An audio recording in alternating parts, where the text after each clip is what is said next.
Hi everybody. Typically I know we think of North America and specifically the United States as the best place on the planet to buy a pickup truck. But what if I was to tell you that the best mid-size off-roader is not available in the US? Well, that is exactly what this video is all about. We're about to take a closer look at the Ford Ranger Raptor.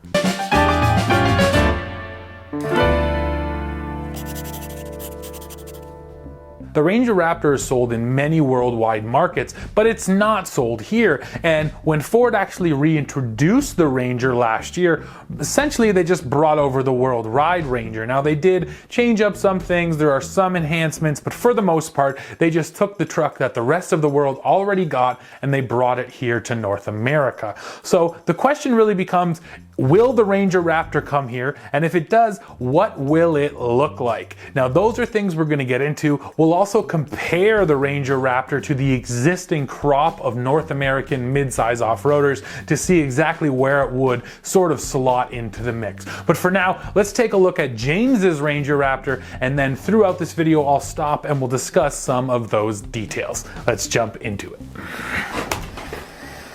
What's up guys, this is James from the Philippines, just wanting to share my 2019 Ford Ranger Raptor. Here I'm just doing a quick walk around of the Ranger Raptor. Again, it's a 2019 model. I got it last July for roughly about 2 million Philippine pesos, which is roughly about 39,000 US. I got it because I really wanted a real Raptor. Unfortunately, the F-150 Raptors here in the Philippines are gray market, and they run for about roughly 8 million pesos, which is roughly $158,000. So here I'm just showing you my rear bumper and my fenders, which I've had actually Rhino line, because the rear bumper and the front bumper on the Ranger Raptor in the Philippines is made out of plastic. So it's not as durable as the Rangers in the States, which is metal. So again, it's plastic, so I had it Rhino line, the fenders as well. So here I just wanted to show you guys the tires that I replaced. Took off the KO2s. They were eating too much gas mileage, so I replaced them with a 31-inch more road bias tire. I still have the KO2s though. I'll show you them in a bit. Here I'm showing you guys the 2.5-inch Fox shocks. Unfortunately, the roads in the Philippines are still under construction. Well, not all of them. Some of them are, and then I went to the beach, so it's a little muddy underneath the truck. Here are my KO2s and the stock rims as well. So I'll show you the...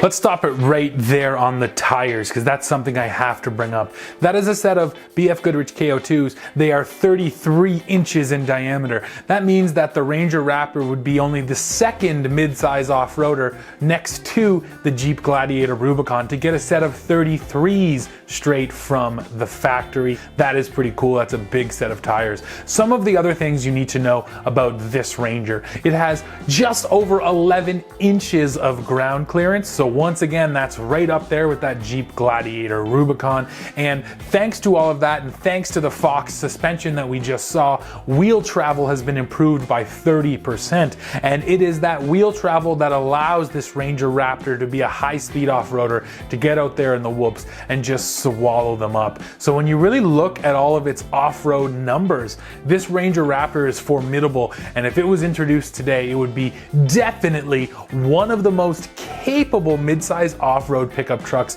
here in North America, if not the most capable. But when is it going to come here? Well, we'll get to that question in just a moment. Let's get back to the video and keep watching. Interior. Here's a quick view of the Ford Sync 3, the paddle shifters for the 10-speed transmission, the special Ford Raptor steering wheel, which has the blue stitching and the 12 o'clock mark on the top. Here I'm showing you guys the 2 high, 4 high, and 4 low traction control, rear diff locker, and hill descent control. Our mode button isn't on the 4-wheel drive selector like on the US Ranger. So here's a better look of the Sync 3 that we have. Hopefully it gets updated to Sync 4 soon. But yeah, it's just it's a basic Ford Sync. If you've had Ford Sync before, it's pretty much the same. It's got Android Auto and Apple CarPlay. Like I said, the mode button's there on the right-hand side of the steering wheel. Here you can go through and see what modes, the terrain mode selection for the Ford Ranger Raptor. So on here you can see that we have terrain modes for normal, sport, etc. And then the most important one, which is the Baja mode, which kills the traction control. It totally removes it, so you can do drifts in the dirt and, you know, a little bit of sideways action. And then on the left side of the steering wheel, you have all the settings. You can go through your trip meter, your fuel economy, your driver assist, your truck info, etc. Just stuff that, you know, the basic info that shows up on the LCD screen. So here, I'm just going to show you the underneath the hood, where we have the Ford bi-turbo 4-cylinder 2-liter engine. On this engine, you know, a lot of people were balking at it because it's a 4-cylinder diesel, but I did install a DP chip from Barima Diesel. These guys are from Australia. They got a local distributor in the Philippines. And also I put in a drop-in K&N filter. With that and the full turbo back exhaust, the horsepower went up to about 220, but it's the torque. Also here you can see that I installed the Barima Diesel plug-and-go system, which is for your throttle control. So it's got so many modes on it that you can adjust for acceleration, for traffic, for eco mode. It gets rid of the fly-by-wire feeling, but it gives you back that throttle cable feeling. So yeah, back to the horsepower and the torque numbers. Basically, it went from 160 to like 220 horsepower, and then the torque was like 300 and some change, and the torque numbers bumped up to like 510 pound-feet of torque. So it's quite a big jump with the DP chip. And like I said, whoa, man, that's some crazy info on your engine, and it sounds like there's a lot of power being left on the table by Ford, which the aftermarket is taking advantage of. Now, this diesel engine, I think, is the main reason why the Ranger Raptor isn't here now.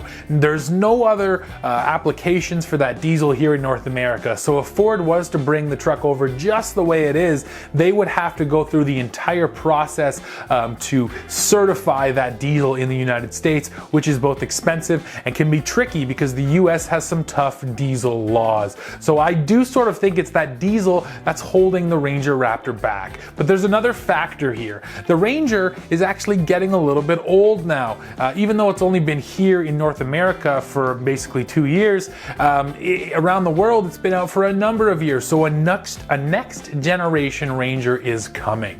Ford has already announced a partnership with Volkswagen to supply mid-sized trucks to VW starting in 2022. That basically tells us there's a new Ranger coming in 2022. So right now, I will predict it. We will get the Ranger Raptor, but we won't get it until the next gen Ranger is out. And who knows if it'll be right at launch, or generally the high-speed off-road version comes out about a year after launch. We'll have to wait and see. But I think a safe prediction is 2023 for the Ranger Raptor. And when it gets here, I don't think there'll be a diesel under the hood. You know, there is the ZR2 diesel, so there is a precedent there, but I don't believe Ford will go diesel. Ford has got to go turbocharged, right? Ford is all about EcoBoost, and any one of its EcoBoost engines would serve this high-performance truck quite well, especially that big 3.5 liter. If you put that thing in this midsizer, it would be a rocket ship. But Ford has a whole profile,